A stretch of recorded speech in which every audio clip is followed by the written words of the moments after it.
नमस्कार, आप सभी का मेरे YouTube चैनल पर स्वागत है।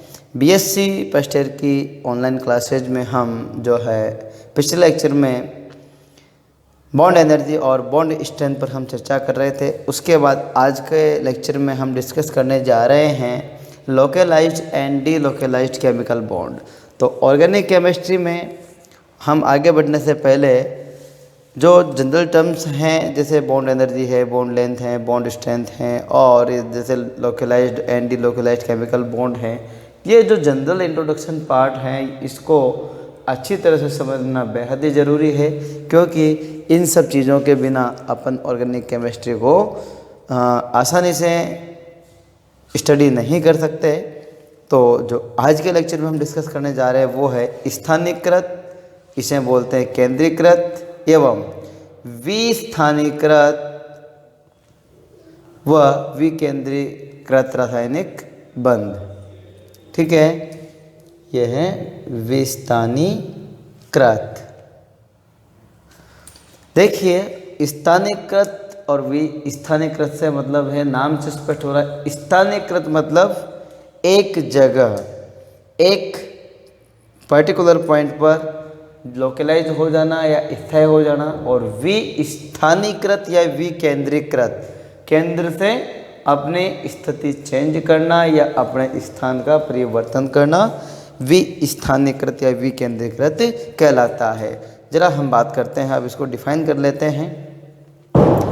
कार्बनिक अणुओं में विद्यमान सहसंयोजक बंधों के इलेक्ट्रॉन्स यदि दो परमाणुओं के मध्य केंद्रीकृत या स्थानीयकृत रहे तो उसे स्थानीयकृत बंध कहते हैं। लेकिन कभी कभी कार्बनिक अणुओं में सहसंयोजक बंध के इलेक्ट्रॉन दो बंधित परमाणुओं पर केंद्रित न होकर पूरे अणु पर विकेंद्रीकृत हो जाते हैं, जिसके परिणाम स्वरूप अणुओं का स्थायित्व बढ़ जाता है और अणु की क्रियाशीलता घट जाती है। समझ में आई बात? भाई, आपका कोई भी, जैसे मैं बात करूं, उदाहरण लेके हम समझते हैं। ये आपका ए और बी के बीच में एक सहसंयोजक बंध है। इस सहसंयोजक के बंध के दोनों इलेक्ट्रॉन जो हैं, यदि वो इन दोनों परमाणुओं के यहाँ मध्य में रहते हैं तो ये हो गए आपके स्थानीयकृत। लेकिन अगर ए, बी, सी एंड डी यहाँ डबल बंद है, यहाँ डबल बंद हैं, तो ये इलेक्ट्रॉन एक दूसरे के रेजोनेंस में है, तो मतलब यहाँ के इलेक्ट्रॉन यहाँ आ सकते हैं, यहाँ के इलेक्ट्रॉन यहाँ आ सकते हैं। तो ये अपनी स्थिति चेंज कर रहे हैं, अपने लोकेशन चेंज कर रहे हैं, तो इन्हें बोलते हैं हम डीलोकलाइज्ड या विस्थानीकृत। उदाहरण हम ले लेते हैं, जैसे 1,4 पेंटाडाइइन में दो केंद्रीकृत, जिसे हम बोलते हैं लोकलाइज्ड बंध हैं, जबकि 1,3 ब्यूटाडाइन में दो विकेंद्रीकृत बंध उपस्थित हैं। ठीक है, देखो, जैसे आपका 1,4 पेंटाडाइइन क्या है, आपका 1,4 पेंटाडाइइन। अब देखो, 1,4 पेंटाडाइइन में आपका जो डबल बंध हैं वो स्थिति 4 पे और स्थिति 1 पर हैं। ठीक है, लेकिन इन दोनों के मध्य जो हैं आपके दो सिंगल बंध हैं, तो यहाँ पर जो है रेजोनेंस आपका नहीं हो सकता। लोकलाइज बॉन्ड कहलाएंगे ये क्या कहलाएंगे आपके? ये बॉन्ड यहीं नियमित रहेंगे, इनके इलेक्ट्रॉन जो हैं गति नहीं कर सकते, इनके इलेक्ट्रॉन यहीं रहेंगे। ठीक है, तो इस प्रकार से ये जो है दो केंद्रीकृत डबल बंध हैं। अब हम बात करते हैं 1,3 ब्यूटाडाइन की। तो 1,3 ब्यूटाडाइन में देखो क्या होता है, यह हम दोनों को तुलनात्मक तरीके से यहीं ले लेते हैं। ये आपका 1 और ये 4, ये तो है आपका 1,4 पेंटाडाइन। 1,4 5 कार्बन है, 1 2 3 4 5 पेंटाडाइन, और ये है आपकी 1,3 ब्यूटाडाइन, ये 1,3 पेंटाडाइन। देखो इसमें ये कार्बन और ये कार्बन इन दोनों के मध्य डबल बंध है, तो डबल बंध जो है ये पाई बंध होता है, ये आपका p ऑर्बिटल्स के उससे बनता है, और यहाँ पर भी आपका ये है। लेकिन ज़रा देखिए अपन, ये इन दोनों बंधों के बीच में कोई इंट्रैक्शन हो रहा है? नहीं हो रहा है, क्योंकि यहाँ से यहाँ इनके बीच में जो है 2 सिंगल बंध उपस्थित है। तो 2 लोकलाइज्ड बॉन्ड या पाई बॉन्ड यहाँ प्रेजेंट है। अब हम बात करते हैं 1,3 ब्यूटाडाइन की। तो देखो इसमें नंबरिंग हम किधर से करें? जिधर से डबल बंध पास हो, या जैसे आपने 1,3 है तो ये 1 पे और 3 पे आ गया, ये आपका 1 कार्बन 2 कार्बन 3 कार्बन 4 कार्बन, तो ये 1 पे डबल बॉन्ड आ गया, 2 खाली 3 पे, तो 1,3 ब्यूटा और 2 डाइन, 2 मतलब डबल बंध है तो डाइन कहलाएगा। अब जब ये बॉन्ड यहाँ से यहाँ गया और ये बॉन्ड यहाँ से यहाँ गया, तो ये जो सिंबल है ये एक दूसरे में इंटरचेंज होने का है। ये अभी क्रिया यूँ भी चल रही है, यूँ भी चल रही है, ठीक है।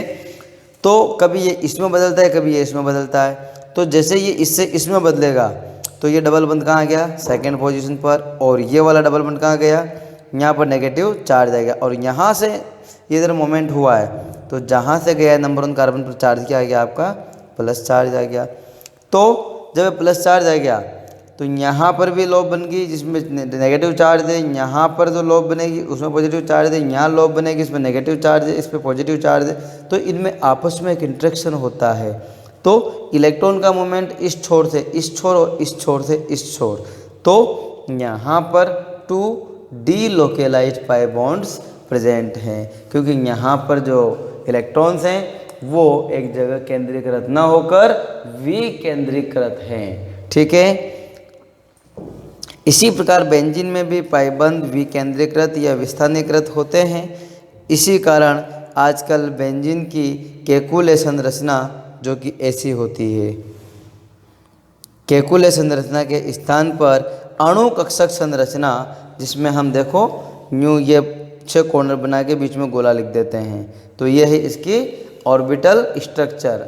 अणु कक्षक संरचना लिखी जाती है जिसमें 6 पाई इलेक्ट्रॉन पूरी बेंजीन वलय पर विस्थानीकृत रूप में रहते हैं या डीलोकेलाइज्ड रूप में रहते हैं।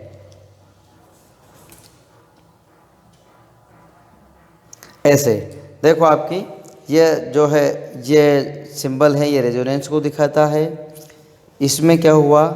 ये बॉन्ड यहाँ गया, ये बॉन्ड यहाँ गया, ये बॉन्ड यहाँ गया, तो इससे बनने वाली अगली संरचना कैसी होगी? ये डबल बॉन्ड यहाँ आ गया, ये डबल बॉन्ड यहाँ से घूमा यहाँ आ गया, और डबल बॉन्ड यहाँ आ गया।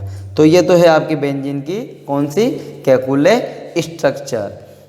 अब केकुले स्ट्रक्चर को हमने ऑर्बिटल व्यू में प्रेजेंट करने का प्रयास किया। तो देखो ये डबल बंद है तो ये डबल बंद आ गया, ये वाला डबल बंद ये हो गया, और ये वाला डबल बंद ये हो गया, ठीक है। अब नेक्स्ट स्टेप में क्या होगा? ये डबल बंद इधर आएगा, ये इधर जाएगा, ये इधर जाएगा। समझ में आती है बात? तो बनेगी कैसे स्ट्रक्चर? बंद इसके बीच में आ गया, और ये इसके बीच में आ गया, इसके बीच में आ गया। अगर हम इन दोनों स्ट्रक्चर को एक दूसरे पर आरोपित कर दें या देरोपित कर दें, तो एक हमें इस प्रकार की संरचना बनेगी जिसमें सभी पर चार्ज आता हुआ नजर आ रहा है प्रत्येक कार्बन पर। यदि हम इसे कार्बन 1 2 3 4 5 6 दे दें, तो इसी प्रकार से यहाँ इसको 1 2 3 4 5 एंड 6 कार्बन दे दें, तो प्रत्येक कार्बन पर जो है चार्ज का डीलोकलाइजेशन हो रहा है या घुमाव हो रहा है। तो हम इसे ऑर्बिटल डायग्राम को इस प्रकार से लिख सकते हैं। ये आपकी 6 मेंबर्ड रिंग 6 कार्बन युक्त वलय, और इसमें जो बीच में हम गोला दिखाते हैं, ये गोला जो होता है इसमें रिंग में जो है इलेक्ट्रॉन्स के मोमेंट को प्रेजेंट करता है या दिखाता है। और इसी कारण से आजकल हम केकुले संरचना के स्थान पर अणु कक्षक संरचना का उपयोग करते हैं। तो ये बात तो हो गई आपके लोकलाइज्ड एंड डीलोकलाइज्ड बॉन्ड से संबंधित। यहाँ से आपसे 5 नंबर का क्वेश्चन पूछा जाता है उदाहरण सहित समझाने के लिए। तो उदाहरण आपके सामने दोनों हैं, 1,4 पेंटाडाइइन का और 1,3 ब्यूटाडाइइन का। तो मैं आशा करता हूँ कि आपको ये टॉपिक अच्छे से समझ में आया होगा। इसके बाद जो अगली क्लास अपनी होगी उसमें हम जो बहुत महत्वपूर्ण टॉपिक है रेजोनेंस, उस पर चर्चा करेंगे। तब तक के लिए आप सभी का धन्यवाद।